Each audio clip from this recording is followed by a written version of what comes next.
తెలంగాణ పోలీసులు మియాపూర్లో betting యాప్లని promote చేస్తున్న actors heroines మీద కేసు పెట్టాడు. చాలా మంచిది.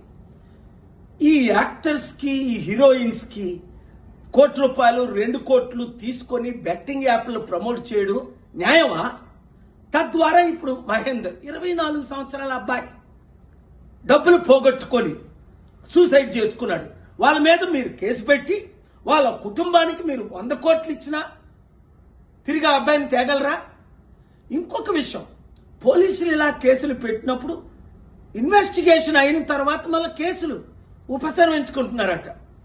దానికి ఉదాహరణ మన అల్లు అర్జున్ జైల్లో పెట్టారు, 100 కోట్లు అందేయట, మళ్ళీ కేసు లేకుండా నీలుగాల్చేశారట. అలా కాకుండా నేను ఇచ్చే 2 సలహాలు. ఒకటి, మీరు హీరోయిన్స్ కనీసం మాదిరిగానే ఉండాలి కదా. మీరు 100 కోట్లు సంపాదించుకుంటున్నారు, మీరు సొంతంగా చారిటీలు చేయండి, లేదంటే నోరు మూసుకొని ఊరుకోండి.